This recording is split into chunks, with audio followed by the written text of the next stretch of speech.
నమస్కారం. లక్ష్మి చెప్పే కథలకు స్వాగతం. వీణులతో వీక్షించటానికి సిద్ధం కండి. ప్రియ సఖులు, ఇప్పుడు మనం ప్రముఖ రచయిత్రి శ్రీమతి శ్రీదేవి సోమంచి గారు రచించిన ప్రియమైన జీవితం ధారావాహికం నుండి 4వ భాగం వినేద్దామండి. అన్నీ మనమే ఏకపక్షంగా నిర్ణయించేస్తే ఎలాగమ్మా? వాళ్లకు ఆలోచించుకునేందుకు కొంత వ్యవధి ఇద్దాము. దేవకి తొందరపడుతూ ఉంటే అన్నాడు భార్గవ. రాధ వాళ్ళు ఇంకా ఏ విషయమో చెప్పలేదని. అతనికెందుకు అనిపిస్తోంది స్వరూపకి తను నచ్చలేదని. పెళ్ళంటే ఆమెలో ఎలాంటి ఉత్సాహము కనిపించలేదు. కట్నం లేని పెళ్ళని పెద్దవాళ్ళ బలవంత పెడితే అయిష్టంగా పెళ్లి చూపుల్లో వచ్చి కూర్చుందేమో. ఆ ఆలోచన అతనికి ఇబ్బందిని కలిగించింది. ఒక ఆడపిల్ల మనసు గెలవలేనంత వికారంగా ఉంటాడా తను? చివ్వుమని ఎగజిమ్మింది మనసులో బాధ. అద్దం ముందు నిలబడి తనను తాను చూసుకున్నాడు. పట్టులాంటి జుత్తు, రిమ్లెస్ కళ్ళద్దాలు, తీరైన కనుముక్కు, మిసమిసలాడే ఆరోగ్యం.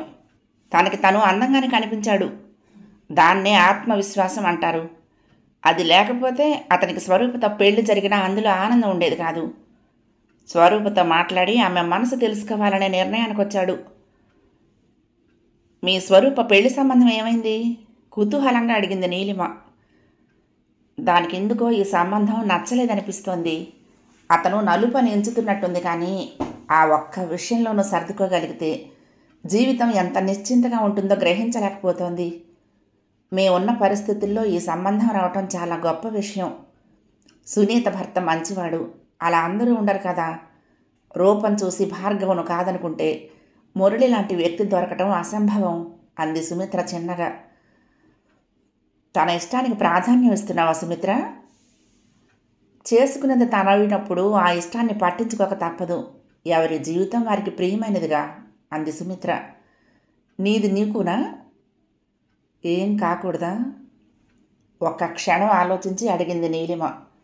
తేజ ఎవరు సుమిత్ర? సుమిత్ర ఉలిక్కి పడింది. చాలాసేపు మాట్లాడలేదు. తర్వాత నెమ్మదిగా అంది. సూర్య చెప్పాడా?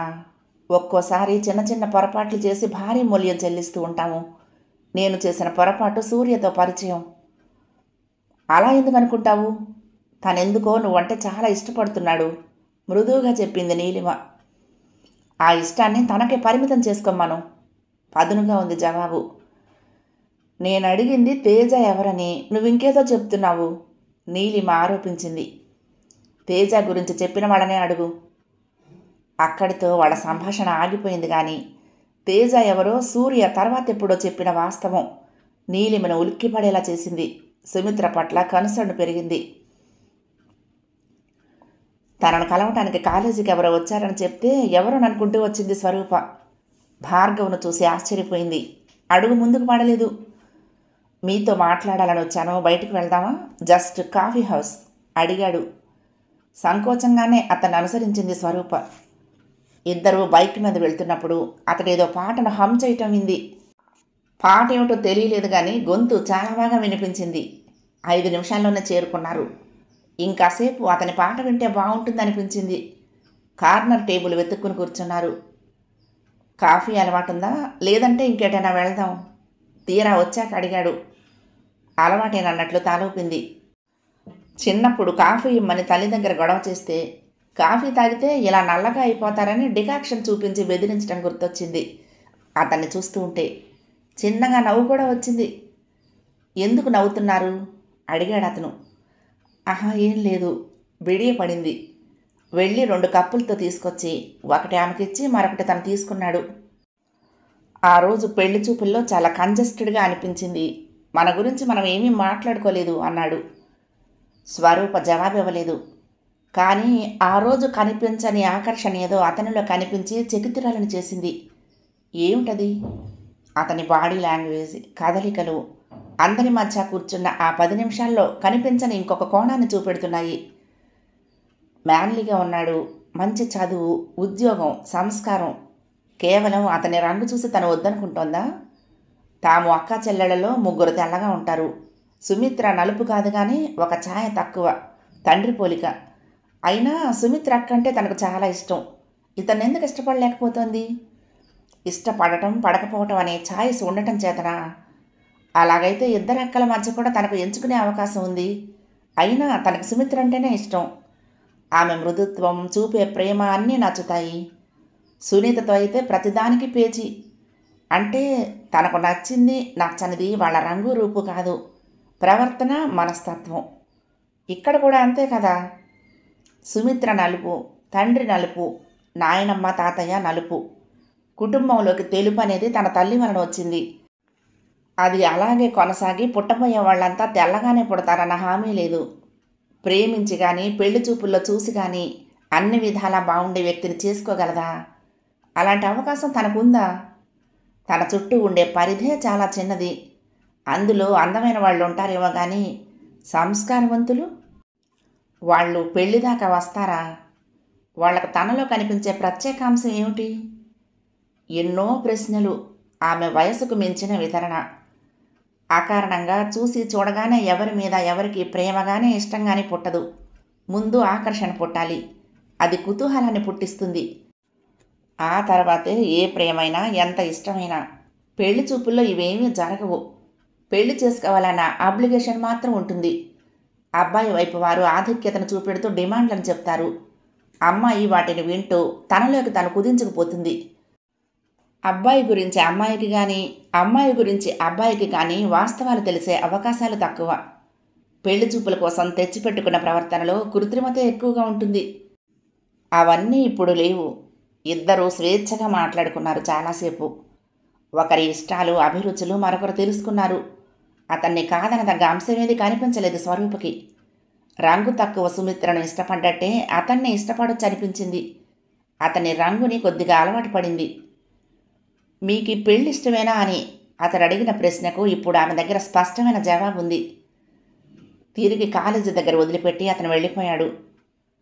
ఎవరే అతను? స్వరూపని ఫ్రెండ్స్ ప్రశ్నలతో ముంచెత్తారు. ఎవరికి జవాబు చెప్పకుండా తప్పించుకుంది. ఇంటికొచ్చాక ఆమెలో వచ్చిన మార్పును స్పష్టంగా చూడగలిగింది సుమిత్ర. ఏం జరుగుంటుందో, అంత హఠాత్తుగా ఆ మార్పు ఎందుకు వచ్చిందో అర్థం అవ్వలేదు. అయినా ఇంకా ఒక మీమాంస స్వరూపలో. భార్గవ్ పట్ల వ్యతిరేక భావాలు తగ్గి ఇష్టం, స్నేహం ఏర్పడ్డాయి. కానీ అతను లేకపోతే జీవించలేనంత ప్రేమ లేదు. తన పెళ్లి గురించి తల్లి పడుతున్న తర్జన భర్జన వింటూ ఉంటే పడాల్సిన పాటలు తలుచుకుంటే బాధ కలిగింది. వాళ్ళు కబురు చేశారు కదా, ఏం చెప్పమంటావు? తను నేరుగా అడగలేక తల్లి చేత అడిగించింది సుమిత్ర. ఇప్పుడే ఏం తొందరమ్మా? జవాబిచ్చింది. అమ్మతో ఏం చెప్పానే అడిగింది సుమిత్ర. కాదక్క, చేతిలో డబ్బు లేకుండా ఇప్పుడు ఇంత తొందర దేనికి? సునీత ఇప్పుడు ప్రెగ్నెంటు, ఇంకొంత ఖర్చులు ఇబ్బందులు ఎప్పుడూ ఉండేవే రూపా. కానీ అవకాశాలు మాత్రం ఎప్పుడో ఒకసారి వస్తూ ఉంటాయి. వాటిని వదులుకుంటే మళ్ళీ రావు. మిమ్మల్ని ముగ్గురిని సెటిల్ చేస్తే నాన్న వదిలిన బాధ్యత తీర్చుకున్నానన్న తృప్తి నాకు. ఇంకా అతను నలుపంటావా? దాని గురించి మాత్రం నిన్ను బలవంత పెట్టను. అయితే ఇందులో చిన్నతనం పడటానికి ఏమీ లేదు. నార్త్ ఇండియన్స్ కన్నా మనం నల్లగానే ఉంటాము. నల్లటి వాళ్ళు, తెల్లటి వాళ్ళు మన ఇళ్లల్లో కలగా పులగగా ఉంటారు. ఇదేది కొత్తగా వచ్చింది కాదు. నలుపు మీద చేస్తున్న ప్రచారం కొత్తది. అందం కాదు ప్రధానం. మగవాళ్ల సంస్కారమే మనని సంతోషంగా ఉంచుతుంది. సునీత సమస్యకు కారణం మనకు డబ్బు లేకపోవటం కాదు, దాని అసంతృప్తి. నిజంగా మురళికే మనం ఇచ్చే కానుకల మీద దృష్టి ఉంటే అదంత నిశ్చింతగా అక్కడ ఉండగలిగేది కాదు. దాన్ని చూసి నువ్వు ఎలా ఉండకూడదో నేర్చుకో అంది సుమిత్ర. ఆ మాటలు స్వరూప మీద చాలా ప్రభావాన్ని చూపించాయి. సుమిత్ర అంటే ఆమెకు పంచప్రాణాలు. తండ్రి పోయినప్పటికి తను బాగా చిన్నది. అప్పటిదాకా అక్కకి ఇంట్లో ఎంత ముద్దు జరిగింది. అక్కకు పెళ్ళై వెళ్ళిపోతుంది. దాంతో పోట్లాడకూడదని తల్లి తమకెలా నచ్చ చెప్పేది. అన్నీ గుర్తే. అక్క కొంగు పుచ్చుకొని తిరిగిన తేజ కూడా ఆమెకు గుర్తే. అలాంటి అక్క సరదాలన్నీ చంపుకొని ఇంటిని పోషిస్తూ ఉంటే నిస్సహాయంగా కొట్టుకుపోతుంది ఆమె ప్రాణం. తను చదువుకుని ఉద్యోగం చేస్తే సుమిత్ర పెళ్లి చేసుకుని వెళ్ళిపోతుంది అనుకునేది ఈ సంబంధం కుదిరేదాకా. చదువుకుంటే మాత్రం వెంటనే ఉద్యోగం దొరుకుతుందా? అప్పుడైనా అక్కేగా తనకొక మార్గం చూపించాల్సింది. ఈ సంబంధం ఒప్పేసుకుంటే అక్కకి ఒక బాధ్యత తీరిపోతుందని మనసుకు సర్ది చెప్పుకుంది. నిశ్చితార్థానికి రమ్మని సునీతని మురళిని పిలిచొస్తాను. సుమిత్ర మంచి మూడ్లో ఉండగా చూసి అంది రాధ. సుమిత్ర ఎదురు చెప్పలేదు. మంచి రోజు చూసుకుని ఆవిడ బయలుదేరింది. సుమిత్ర స్టేషన్ దాకా వెళ్ళి రైలు ఎక్కించింది. స్వరూపకు సంబంధం కుదిరింది. నిశ్చితార్థానికి మీరు అమ్మాయి రండి అని కూతుర్ని అల్లుడిని ఆహ్వానించింది రాధ. అతను ఎలా స్పందిస్తాడోనని భయంగా ఉంది. కానీ ఆవిడ ఊహించినట్లుగా మురళి మొహంలో చిటపటలు లేవు. పైగా ప్రసన్నమైంది. వరుడి వివరాలన్నీ అడిగి తెలుసుకున్నాడు. తన అసంతృప్తిని వ్యక్తపరిచాడు. కట్నం ఏమీ లేదనేసరికి సునీత అసంతృప్తిగా అంది. అయితే ఇది తూతూ మంత్రం పెళ్ళేనన్నమాట. రాధకి మనసు చివుక్కుమంది. అదేమిటే అలా అంటావు? కట్నం లేదన్న మాటే గాని పెళ్ళి మాత్రం వాళ్ళ అంతస్తుకు తగ్గట్టు ఘనంగా చెయ్యాలన్నారు. నీకైనంత ఖర్చు దానికి అవుతుందనుకుంటోంది. అంత డబ్బు ఎక్కడిదమ్మా? కుతూహలంగా అడిగింది సునీత. రాధ గతుక్కుమంది. ఇప్పుడిప్పుడే ఆవిడికి తన రెండో కూతురు గురించి అర్థమవుతోంది. లోన్ ఏదో అప్లై చేసిందట. డబ్బు ఇంకా చేతికి రాలేదు. మొదట్లో అయితే స్నేహితులు సర్దుతున్నారు. అవసరమైతే ఇంటి మీద అప్పు తెస్తానంటోంది. చెప్తూ ఉంటే ఆవిడ గొంతు జీరపోయింది. మనసు ద్వైధీభావంతో ఊగిసలాడింది. ఒకవైపు సుమిత్ర ఈ కుటుంబం కోసం కష్టపడుతోందని పరితపించిపోతోంది.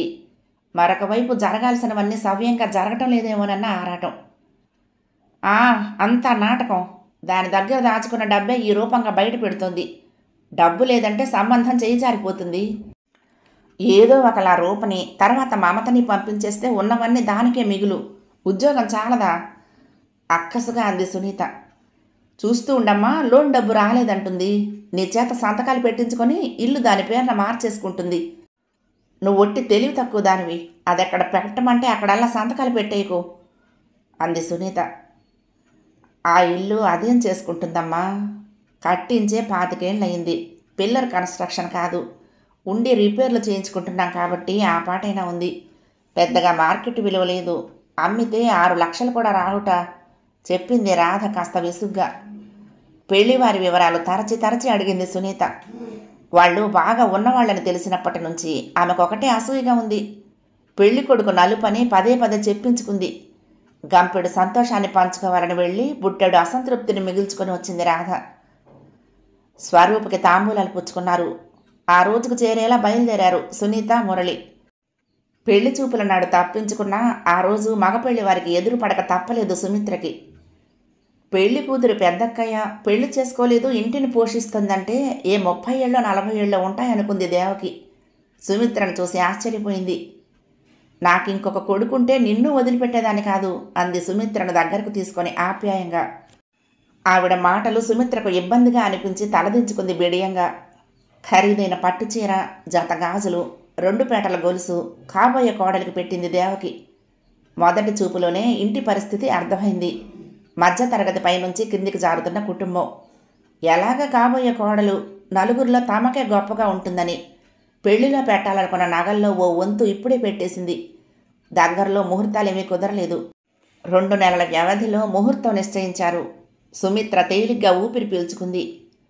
వేడుకంతా ముగిసేసరికి స్వరూప పారాయిదైపోయినట్లు అనిపించింది రాధమ్మకి, సుమిత్రకి.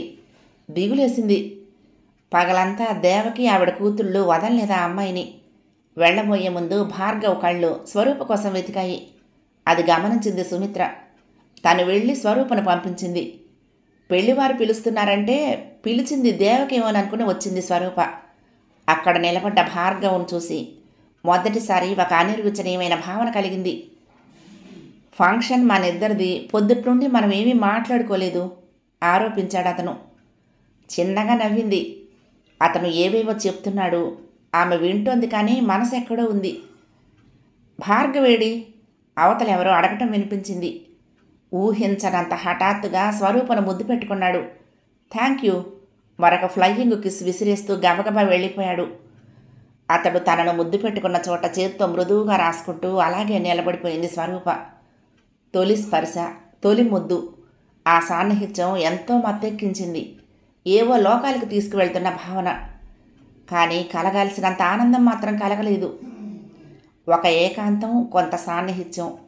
తనకి భార్గవ్కి మధ్యన ఇప్పుడున్నట్లే ఒకప్పుడు తేజకి, సుమిత్రకి మధ్యన కూడా ఉండి ఉంటుంది. ఎలా భరిస్తోంది సుమిత్ర అంత దుఃఖాన్ని? ఏమీ జరగనట్లు ఎలా తిరుగుతోంది? సుమిత్ర మళ్ళీ ఆ రోజుల్లో నవ్వినట్లు గలగల నవ్వగలదా?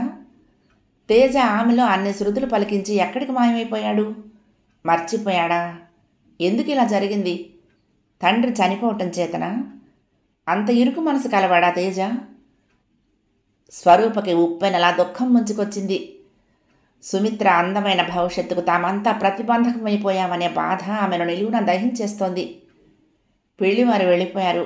సాగనంపటానికి రాధ, సునీత వీధి దాకా వెళ్ళారు. అబ్బబ్బా, మీ పెళ్ళిళ్ళు కావు కానీ తల్లులు నా కాళ్ళు పీక్కిపోతున్నాయే. సోఫాలో అలసటగా కూలబడింది సుమిత్ర. వేడి నీళ్లు టబ్బులో పోసివనాక మమత అడిగింది. అప్పుడే లోపలికొచ్చింది సునీత. ఆ అక్కని బాగా కాక పట్టవే, ఇంకా నిన్ను సాగనంపాలి అంది. అందులో హాస్యం కన్నా అపహాస్యం ఎక్కువగా ఉంది. అలాగే రాబోయే బుజ్జిబాబు కోసం నువ్వే ముందు కాకపట్టు, మాటకి మాట అంటించింది మమత. వచ్చి సుమిత్ర ఒళ్ళో పడి ఏడవసాగింది స్వరూప. అంతా కంగారు పడిపోయారు. ముందు గదిలో కూర్చుని ఏదో పుస్తకం తిరగేస్తున్న మురళి అలాగే పుస్తకం చేత్తో పట్టుకుని వచ్చేశాడు. రూపా, ఏమైంది? తన చీర కుచ్చిళ్లలో దాచుకున్న స్వరూప మోహాన్ని బలవంతంగా ఎత్తుతూ అడిగింది సుమిత్ర. భార్గవ్ ఎదురు చూస్తూ ఉంటే పంపించింది తను. అతనేమైనా అన్నాడా? ఇంకా పెళ్ళే అవనది ఏమంటాడు? ఏం జరిగింది అసలు? నిండింట్లో ఏడుపు ఎందుకమ్మా? రాధ సునీత వెనకే వస్తూ కంగారుగా అడిగింది. నీ పెళ్ళయ్యాక నాన్న పోయి ఉంటే బాగుండేది కదక్క. తేజ మనను మర్చిపోయాడా? వెక్కి వెక్కి పడుతూ అడిగింది స్వరూప. బలమైన కెరటం మీదికొచ్చినట్లు విహ్వలమైంది సుమిత్ర మనసు. ఆమె ముఖం రక్తం లేనట్లు పాలిపోయింది. ఆ ఇంట్లో తేజ గురించి ఆలోచించేది తనొక్కర్తే అనుకుంటోంది ఎన్నాళ్ళు. అతన్ని మర్చిపోని వాళ్ళు ఇంకా ఉన్నారన్నమాట. నాకిప్పుడు ఏం తక్కువైంది రూపా? తేజ నన్ను మర్చిపోతేనే మీరంతా నాకు లేరా? ఆప్యాయంగా స్వరూప జుత్తు సవరిస్తూ అడిగింది. చెదిరిన ఒక కళ కన్నీటి బొట్టుగా మారి రాలి స్వరూప జుట్టులో పడి ఇంకిపోయింది. చూడు, మొహం నిండా బొట్టు ఎలా అంటుకుందో. ఇప్పుడు ఫోటోలు తీసుకోమనాలి భార్గవ్ని. ఫోన్ చేసి రమ్మననా? ఎంత దూరం వెళ్ళుండరు? వేళాకోళంగా అడిగింది. శుభమా అని పెళ్లి చేసుకుంటూ ఆ ఏడుపు ఎందుకో? ఎవరి తలరాతలకు ఎవరు బాధ్యులు? విసుక్కుంటూ భర్తను దాటుకుని వెళ్ళిపోయింది సునీత. మురళి పేదాల మీద అదో రకమైన నవ్వు కదలాడింది. అందరినీ వదిలేసి నీతో ఏం రహస్యాలు మాట్లాడాడే భార్గవ్? స్వరూప ఇంకా ఏడు పాపకపోవటంతో చెవిలో గుసగుసగా అడిగింది సుమిత్ర. అంత ఏడుపులోనూ సిగ్గుపడిపోయింది. భార్గవ్ స్పర్శ, అతను పెట్టిన ముద్దు గుర్తొచ్చి గుండె జల్లుమంది. చప్పున వెళ్ళిపోయింది అక్కడి నుండి. రాధ సుమిత్ర కేసి చూడలేకపోయింది. చిన్నది, రూపకున్నంత జ్ఞానం కూడా తనకు లేకపోయింది. సుమిత్ర బ్రతుకు చేజేతులారా నాశనం చేసి పైగా అది సరిగ్గా చేయలేదు, ఇది సరిగ్గా చేయలేదని సాధిస్తోంది. ఆవిడ కళ్ళు నిండుకున్నాయి. ఏమిటమ్మా నువ్వు కూడాను? సుమిత్ర విసుక్కుంది.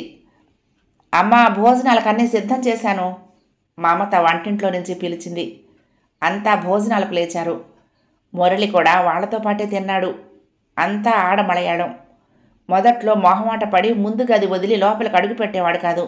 క్రమంగా అలవాటు పడ్డాడు. సునీత, మీ చెల్లెలు కాస్తంత రంగు తగ్గినట్టుంది కదూ?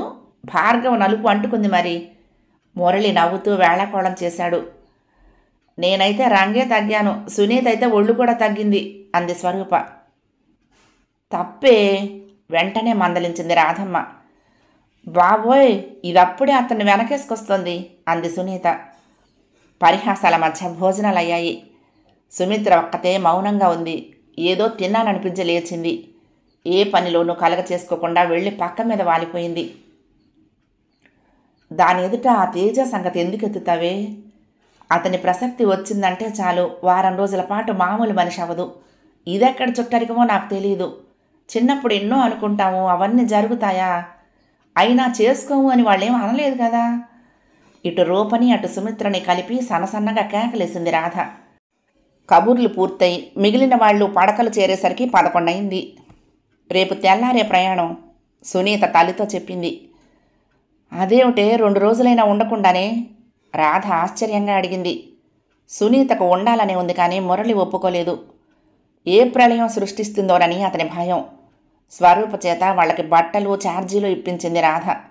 బట్టలు మాత్రం తీసుకుని డబ్బు తిరిగిచ్చేశాడు మురళి. వచ్చినప్పుడల్లా బట్టలు ఎందుకండి, మళ్ళీ ఈసారి పెట్టొద్దు. ఇంకా మమ్మల్ని పరాయి వాళ్ళలా చూస్తే ఎలా? కొత్త అల్లుడు వస్తున్నాడు, నేను ఇంకా పాతబడ్డట్టే నవ్వుతూ అన్నాడు. అదేం మాట? కూతురికి అల్లుడికి కాక ఇంకెవరికి పెట్టుకుంటాము? ఎందరు అల్లుళ్ళు వచ్చినా ఎవరి గొప్పతనం వాళ్ళదే అంది రాధ. అతను అలా నవ్వుతూ మాట్లాడుతూ ఉంటే ఆవిడకి ఎంతో సంతోషం కలిగింది. వరపూజప్పుడు దేవకి పెట్టిన చీర ముందు తల్లి పెట్టిన చీర వెలవెలబోతూ కనిపించింది సునీతకి. భర్త పక్కనుండటంతో మాట్లాడకుండా తీసుకుంది. విక్కిరించినట్టు ఛార్జీలకు ఇవ్వకపోతే అవి కూడా బట్టల మీద వేయొచ్చుగా అని చాటుగా తల్లి దగ్గర గొణిగింది. రాధ ఏమీ అనలేదు. తెల్లారి 3:30కి ట్రైను. రాధ, సునీత నిద్రలో పడ్డారు. సుమిత్ర కూడా నిద్రపోతుందనుకున్నాడు మురళి. మన వల్ల ఒక తప్పు జరుగుతుంది, దాన్ని సరిదిద్దటానికి 2 వైపుల నుంచి కొన్ని సూత్రాలుంటాయి. మనుషులని బట్టి, సన్నివేశాలను బట్టి ఈ సూత్రాల విలువ మారుతుంది. ఆ సూత్రాల్లో మొదటిది జరిగిన నష్టాన్ని మన మీదకు బదలాయించుకోవటం. రెండోది అలా బదలాయించుకునే అవకాశం లేనప్పుడు దానికి ప్రత్యామ్నాయాన్ని చూపెట్టడం. మూడోది ఈ 2 సాధ్యపడనప్పుడు మనస్ఫూర్తిగా క్షమని అర్థించటం. ఇది ఒక పక్షాన. క్షమించటం, క్షమించకపోవటం అనేవి రెండో పక్షాన ఉంటాయి. క్షమార్హత అవతలి వైపు ఉండాలి. అప్పుడు ఒక బంధం ఏర్పడటానికి అవకాశం ఉంటుంది. ఆ అర్హత లేనప్పుడు క్షమించటం అనేది బాధితుడి చేతకానితనంగా మిగిలిపోతుంది. సుమిత్రతో పాటే సూర్యకు కూడా అర్థమైంది మురళి విషయంలో తప్పు జరిగిందని. సుమిత్రను పలకరించి తన పరిచయం చెప్పుకొని వెళ్ళిపోయి ఉంటే సరిపోయేదేమో. కానీ సునీత లాంటి అమ్మాయికి అది అర్థమవదు. జరిగిన దాని గురించి కాదు ఇప్పుడు ఆలోచించాల్సింది. ఒక మనిషిని గాయపరిచి వదిలేశాడు. అతడు సుమిత్రకు అతి ముఖ్యుడు. చాలా సున్నితమైన విషయం ఇది. సూర్య ఇవన్నీ ఆలోచించుకొని వెంటనే మురళిని కలిశాడు. మీరు నన్ను క్షమించాలి తమ్ముడు. జరిగిన దాంట్లో సుమిత్ర తప్పేమీ లేదు. నీలిమ నా కజిన్, సుమిత్ర ఫ్రెండ్. సునీత గారి ఉత్తరాన్ని నీలిమకిచ్చి సలహా అడిగింది సుమిత్ర.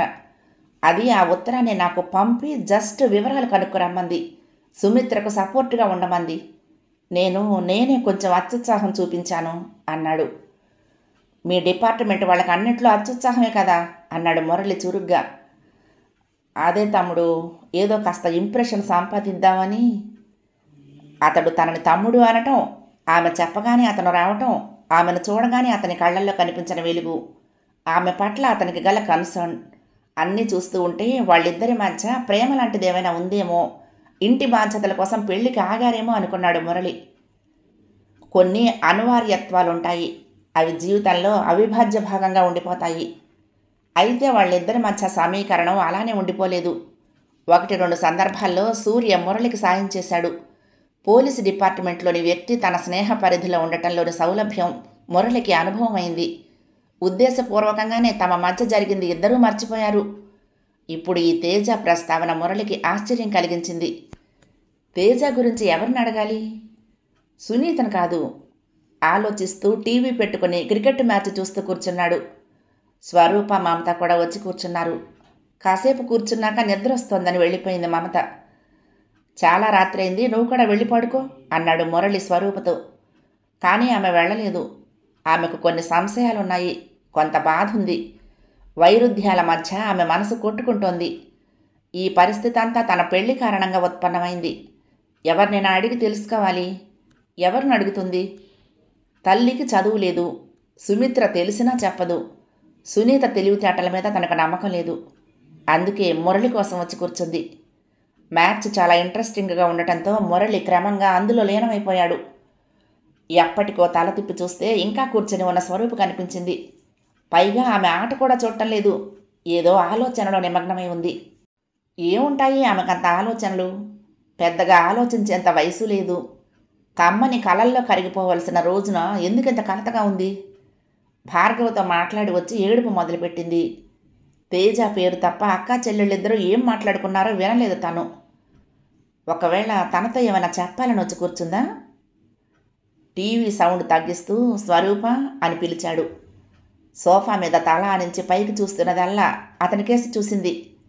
ఆమె కళ్ళ నిండా నీళ్లు చెంపల నుంచి కారుతున్నాయి. మురళి తెల్లబోయాడు. ఏం జరిగింది స్వరూప? నీకు ఈ పెళ్లిగానే ఇష్టం లేదా? అమ్మైనా అక్కైనా బలవంతం చేస్తే ఒప్పుకున్నావా? ఆతృతగా అడిగాడు. లేదన్నట్లు తాలూపింది. అతనికి బరువు దించుకున్నట్లయింది. మరి నీ సమస్య ఏమిటి? వాళ్ళు వెళ్ళిపోయినప్పటి నుంచి బాధపడుతున్నావు. స్వరూప మాట్లాడలేదు. ఓహ్, వదిన గురించేనా నీ బాధ? తనకు కూడా మంచి మ్యాచ్ చూసి చేద్దాం. పీటల మీద ఎవరం కూర్చుందాము, మీరా మేమా అడిగాడు. చిన్నగా నవ్వింది స్వరూప. భలేవాడివి బావా, ఏడ్చే వాళ్ళను నవ్విస్తావు. అక్క విందంటే తంతుంది. మమ్మల్ని చిన్నపిల్లల్లా చూస్తుంది. తన మీద పెత్తనం ఎవరికి ఇవ్వదు అంది. అతను నవ్వాడు. బావా, నిజానికి నాకెందుకో ఈవేళ సంతోషంగా లేదు. ఈ వేడుక, ఈ సరదా సంతోషాలన్నీ అక్కయ్య నుంచి నేను దోచుకుంటున్నానేమో అనిపిస్తోంది.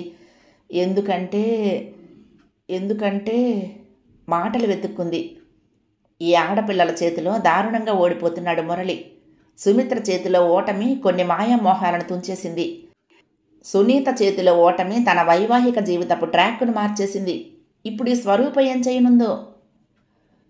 ఎందుకంటే వాళ్ళు అక్కయ్యను చూసుంటే తననే ప్రిఫర్ చేసేవారు. నాకన్నా అక్కయ్య బాగుంటుంది, అతని ఏజ్కి సరిపోతుంది. స్వరూప చెప్పటం ఆపింది. ఆమె పడుతున్న సంఘర్షణ మురళికి అర్థమైంది. పెళ్ళిళ్ళు స్వర్గంలో నిర్ణయించబడతాయి స్వరూప. నీ కళ్ళతో చూస్తే మీ అక్కయ్య అందంగా ఉండొచ్చు. భార్గవ్ కళ్ళకు మాత్రం నువ్వే అందంగా కనిపించుంటావు. చూసే మనసును మనిషిని బట్టి ఉంటుంది ఎదుటివారి అందం. అతను నిన్ను చూసుకోవటానికి వచ్చాడు, చూశాడు, నచ్చావు, అంతే. అదొక కమిట్మెంట్ అన్నాడు. పోనీ ఇది చెప్పండి బావా, నా పెళ్లి కోసం లోన్ తీసుకుంటుందిట. ఆ డబ్బు రాకపోతే ఇంటి మీద అప్పు తెస్తానంటోంది. ఇంత ఖర్చు పెట్టి ఇప్పుడు ఈ పెళ్ళి అంత అవసరం అంటావా? నీ ప్రశ్న చిక్కుముడి లాంటిది రూపా. పెళ్ళి మనిషి జీవితంలో ఎప్పుడో ఒకప్పుడు సంభవించక మానదు. ఆ ఎప్పుడో ఇప్పుడే ఎందుకు కాకూడదని సుమిత్ర ప్రశ్న. ఇక ఖర్చు విషయం. డబ్బు అనే దాన్ని సృష్టించుకున్నది మనమే కాబట్టి ఖర్చు పెట్టుకుని దాన్ని చలామణి చేయాల్సింది మనమే. అంటే సప్లై కోసం డిమాండ్ను సృష్టించడం అన్నమాట అన్నాడు. నువ్వేమీ అనుకోనంటే ఒక ప్రశ్న బావా. ఏమిటది? నువ్వు బాధపడకూడదు, మనసులో అసలే పెట్టుకోకూడదు నొక్కి చెప్పింది స్వరూప. ప్రామిస్. మురళి నవ్వాడు. అయినా చెప్పటానికి ఇంకా సంకోచం. బైక్ గురించి సునీత చేసిన గొడవ తెలిసి తన మనసులో అనుకుంటున్నది ఇతనితో చెప్పొచ్చునా అన్న సందేహం అది. కానీ సుమిత్రలాగే ఆమెకి అతని సంస్కారం మీద నమ్మకం ఉంది కాబట్టి అతి ప్రయత్నం మీద ఆ సంకోచాన్ని అధిగమించింది. మీ పెళ్ళికే కానీ నా పెళ్ళికే కానీ మొత్తం బాధ్యత సుమిత్ర తీసుకుంది. అవసరమైనంత అప్పుడు ఖర్చు పెట్టింది, ఇప్పుడు పెట్టబోతోంది. ఇంకో 2 ఏళ్ళో 3 ఏళ్ళో పోతే అలాగే ఖర్చు చేసి మమతకి పెళ్లి చేసి పంపిస్తుంది. కానీ తన బాధ్యత ఎవరు తీసుకుంటారు? ఇవన్నీ అయ్యేసరికి తనకి 30 దాటుతాయి. తన స్థానంలో ఒక మగవాడు ఉంటే అసలు ఇలాంటి పరిస్థితి కానీ చర్చగానే వచ్చేది కాదు. అతని అప్పులు బాధ్యతలతో సహా ఆడపిల్ల అతన్ని స్వీకరించేది అంది స్వరూప. నిజమే, ఒప్పుకున్నాడు మురళి. కానీ ఆమె ఏం చెప్పబోతుందో అర్థం లేదు. మా అందరి అవసరాలు చూసి అమ్మ గురించి ఆలోచించి తన పెళ్లికి కూడా తనే దాచుకోవాలి. ఎంత అన్యాయమో చూడండి. అందుకే నాకు అనిపిస్తూ ఉంటుంది తన పెళ్ళయ్యాక నాన్నపోయి ఉంటే బాగుండేదని అంది. అప్పుడు సుమిత్ర స్థానంలో సునీత ఉండేది అన్నాడు. కావచ్చు, కానీ సునీత సుమిత్రలా కాదు. మమ్మల్ని చూసే విధానం వేరుగా ఉండేది. సునీత తన గురించి తను ఆలోచించుకునేది. మా గురించి మేము చూసుకుంటే సరిపోయేది. స్వరూప గొంతు వణికింది. ఎవరి సుఖాలు వాళ్లవే, ఎవరి బతుకులు వాళ్లవే. ఆడపిల్లలు అక్క చెల్లెళ్ళుగా కలిసి వాకింట్లో ఉండేది వాళ్ళ జీవితకాలంతో పోలిస్తే చాలా తక్కువ. అయినా అనుబంధాలు, త్యాగాలు. అతని మనసు ఆర్ద్రమైంది. సునీత సుమిత్ర గురించి ఎలా ఆలోచించాలని తను ఆశిస్తాడో రూప సరిగ్గా అలాగే ఆలోచిస్తోంది. ఈ అమ్మాయి భార్గవ్ గురించి అలాగే ఆలోచించగలదు. అతన్ని ప్రేమించి అతని ప్రేమను పొందగలదు. తను సంతోషంగా ఉండి అతన్ని ఉంచగలదు. నీ మనసులో ఏముందో చెప్పు రూపా. సుమిత్రకు ఇప్పుడేం తక్కువని? బాధ్యతలు తీరగానే తను పెళ్లి చేసుకుంటుంది, సెటిల్ అవుతుంది. పరిస్థితులు ఇలా ఉన్నప్పుడు మిమ్మల్ని అందరినీ వదిలేసి తన దోవని తను పెళ్లి చేసుకుని వెళ్ళిపోలేదు కదా. అయినా 30లో పెళ్లి చేసుకోవటం ఉద్యోగాలు చేసే ఆడవాళ్లలో సాధారణమే అన్నాడు. అదంతా అందరి విషయం బావా. నేను చెప్పేది సుమిత్రక్క గురించి. తనకి మా ఇంట్లో చాలా అన్యాయం జరిగింది. ఎవరూ దాని గురించి మాట్లాడటం లేదు. కనీసం గుర్తు చేసుకోవటానికి కూడా ఇష్టపడటం లేదు. తన జీవితంలో తేజ అనే వ్యక్తి ఉన్నాడు బావా. చాలా చిన్న వయసులోనే దానికి ఎన్నో ఆశలు కల్పించి ఇప్పుడు ఎవరికి వాళ్ళు మౌనం వహించి కూర్చుంటున్నారు. సుమిత్ర కూడా అతను గుర్తొస్తే గదిలో తలుపులు మూసుకుని ఏడుస్తుంది తప్పిస్తే ఎవరికీ ఆ బాధను చెప్పదు. చకితుడయ్యాడు మురళి. ఇందాక స్వరూప సుమిత్ర ఒళ్ళో పడి ఏడ్చినప్పుడు ఆ పేరు అస్పష్టంగా వినిపించింది. ఎవరతను? సుమిత్ర సూర్యం చేసుకుంటుందనుకున్నాను, మళ్ళీ ఇతనెవరు? అడిగాడు. సుమిత్ర సూర్యానా? సహజపడదేమో అంది స్వరూప. అతనికి తనంటే ఇష్టమట చెప్పాడు మురళి. బావా, మా పక్కిల్లే తేజ వాళ్ళది. మా నాన్నది వాళ్ళ నాన్నది ఒకే డిపార్ట్మెంట్. స్నేహం కూడా ఉండేది. వాళ్ళు మేము ఒక ఫ్లాట్ తీసుకుని చెరుసగం చేసుకొని ఇల్లు కట్టుకున్నాము. తర్వాత వాళ్ళు అమ్మేసి వెళ్ళిపోయారు. వాళ్ళ ఇంట్లో తేజ, ఇంకో అబ్బాయి. మా ఇంట్లో మేము నలుగురం. అంతా కలిసి ఆడుకునేవాళ్ళం, చదువుకునేవాళ్ళం. అతను మా అందరికన్నా పెద్ద. సుమిత్ర కన్నా బహుశా 3-4 ఏళ్ళు పెద్దేమో. సుమిత్ర మీద ప్రత్యేకమైన ఇష్టం చూపించేవాడు. సుమిత్ర కూడా అంతే. ఇద్దరిని అసలు విడివిడిగా ఎప్పుడూ చూడలేదంటే అతిశయోక్తి కాదు. సుమిత్ర ఇంటర్ పాస్ అయ్యాక తేజాకి తనను చేసుకుని స్నేహాన్ని చుట్టరికంగా మార్చుకుంటే బాగుంటుందన్న ప్రతిపాదన 2 వైపుల నుంచి వచ్చింది. అప్పటికి అతను డిగ్రీ చేశాడు. ఏదో ఒక ఉద్యోగం వస్తుందని అందరూ అనుకున్నారు. అప్పటికి 2 సార్లు మెడికల్ ఎంట్రన్స్ రాసిన అతను ఆఖరి ప్రయత్నంగా మరొకసారి రాశాడు. సీట్ వచ్చింది. అతని చదువు అయ్యేదాకా వీళ్ల పెళ్లిని వాయిదా వేశారు. ఇంతలో నాన్న పోవటం, సుమిత్ర మీద ఇంటి బాధ్యతలు పడటం జరిగాయి. అదే సమయానికి తేజ వాళ్ళ నాన్న ప్రమోషన్ మీద వేరే ఊరు వెళ్ళిపోయారు. స్వరూప ఆగింది. తర్వాత ఎలా చెప్పాలో తెలియలేదు. కాసేపు మౌనం తర్వాత మళ్ళీ అంది. వాళ్ళిద్దరి మధ్య కూడా కొన్ని ఏకాంతాలున్నాయి. ఆ సమయాల్లో వాళ్ళు ఏమి నిర్ణయాలు తీసుకున్నారో తెలియదు. వాళ్ళు వైజాగ్ వెళ్ళాక ఇద్దరూ కొన్నాళ్ళు ఉత్తరాలు రాసుకునేవాళ్ళు. తర్వాత పోస్ట్ మ్యాన్ మా ఇంటికి రావడం ఆగిపోయింది. ఈమెయిల్, ఫోన్ దేంట్లోనూ కాంటాక్ట్లో లేడు. అతను ఈ ఇన్నేళ్లలో ఒక్కసారి కూడా సుమిత్రను కలవలేదు. ఇవన్నీ నాకెలా తెలుసని నువ్వు అడగొచ్చు. సుమిత్ర మొహంలో చదువుతాను. అది రోజు రోజుకి దిగులుగా సర్వం కోల్పోయినట్లు తయారవుతోంది. మనసులోని వెతుకులాట కళ్ళల్లో కనిపిస్తోంది. బావా, ఇలా చెప్పడానికి నాకేం సిగ్గనిపించడం లేదు. అమ్మ సుమిత్రకు పెళ్లి చేయదు. అమ్మలో ఆ ఆలోచనే లేదు. మమత పెళ్ళయ్యేసరికి అమ్మ పెద్దదవుతుంది. ఆవిడ ఒంటరిగా బతకలేదు. అందుకే పెళ్లి కోసం సుమిత్రను ఒత్తిడి చేయదు, కోప్పడదు. తేజ అనే ఆశను అలాగే నిలబెడుతుంది. కొవ్వొత్తిలా కాలి సుమిత్ర మా కుటుంబానికి వెలుగునివ్వాలనుకుంటోంది ఆవిడ. చివరిదాకా ఆవిడని చూసుకోవాలనుకుంటోంది. సుమిత్రకి తేజకి మధ్యన గడ్డ కట్టిన మౌనాన్ని పగలగొట్టే ప్రయత్నం ఎవరైనా చెయ్యాలి. బావా, అసలేం జరిగిందో తెలిస్తే ఏం చెయ్యాలో ఆలోచించొచ్చు అంది చివరికి. అతన్ని నేను కలుస్తాను, కలిసి మాట్లాడతాను అన్నాడు మురళి. స్వరూప ముఖం వికసించింది. నాన్న పోవటం మా ఇంట్లో పెద్ద దుఃఖమే. దాని పరిణామాలను సుమిత్ర ఒక్కదాని మీద రుద్ది మేము అందులో నుంచి బయటపడి సుఖంగా ఉండటం అనేది నా మనసు ఒప్పని విషయం. సునీతది పరిపక్వత చెందని మనస్తత్వం. చిన్న పిల్లల అన్నీ తనకే కావాలని ఆశపడుతుంది. చిన్నప్పటి నుంచి అంతే, చెడ్డది కాదు. పెళ్ళైనందుకు కొత్తగా ఏదో స్టేటస్ వచ్చి పడింది అనుకుంటోంది.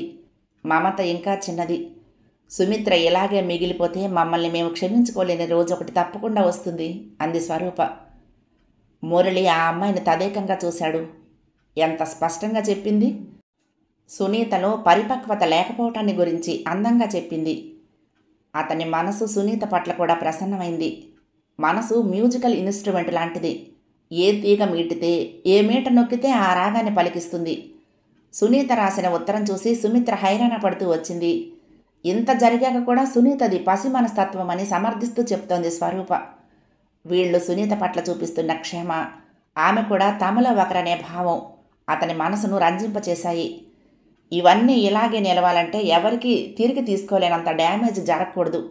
సునీతను దూరం పెట్టడం కాదు, ఆమెకు ప్రపంచ జ్ఞానం నేర్పాలి అనుకున్నాడు. భార్గవ్కు ఇవన్నీ అర్థమవుతాయని నేను అనుకోను. అతను కలల రాకుమారుడు. కదిపితే కలలు రాలుతూ ఉంటాయి. జీతాన్ని నచ్చినట్టు ఖర్చు పెట్టుకోగలిగే స్వతంత్రం ఉంది. బైకులు, సెల్ ఫోన్లు, కంప్యూటర్లు, గేమ్స్ ఇవే అతని ప్రపంచం. స్నేహితులు లేరట. నేను ఆ స్థానంలోకి వెళ్తాను. తల్లిదండ్రులకి, 3 అక్కలకి అతనంటే ప్రాణం. ఆ ఇష్టాన్ని నా మీద కూడా చూపించగల మనుషులే గాని ఇక్కడి సమస్యలు వాళ్ళకి అవసరం లేనివి అంది స్వరూప. బాధ్యతలు లేని మనిషి ఎలా ఉంటాడో అలా ఉంటాడు భార్గవ్. అందులో వింతేమీ లేదు. ఇక్కడి సమస్యలకు అతని బాధ్యత లేదు. ఇక్కడి విషయాలు ఇక్కడ వదిలేయటం మంచిది స్వరూప, కనీసం కొన్నాళ్ళు అన్నాడు మురళి. పెళ్లి చూపులయ్యాక మేమిద్దరం కలుసుకుని మాట్లాడుకున్నాం బావా. కప్పు కాఫీకి అతను 20 రూపాయలు ఇచ్చాడు. నాకు అప్పుడు అర్థమైంది జీవితం పట్ల మా ఇద్దరి దృక్కోణాలు వేరుగా ఉంటాయని. సహజమే కదా, నవ్వాడు మురళి. సంతోషంగా ఉండు స్వరూప. సుమిత్ర గురించి బెంగ పెట్టుకోకు. తేజ గురించి తెలుసుకుంటాను. వాళ్ళు కాదన్నా సూర్య ఉన్నాడు, అన్ని సవ్యంగా జరుగుతాయి అన్నాడు. అన్నాడే కానీ అతనికి స్వరూప భయాల లోతు తెలుసు. అతనికి తెలుసునని ఆమెకి తెలుసు. గుడ్ నైట్ బావా. స్వరూప వెళ్ళిపోయింది. 4వ భాగం సమాప్తం. ప్రియ సఖులు, ఈ కథ మీకు నచ్చితే తప్పకుండా లైక్ చేయండి, షేర్ చేయండి, కామెంట్ చేయండి, సబ్స్క్రైబ్ చేసుకుని నన్ను ఎంకరేజ్ చేయండి. ఉంటానండి. ప్రేమతో లక్ష్మి, కృష్ణా తీరం, దుర్గమ్మ సన్నిధానం. నమస్తే.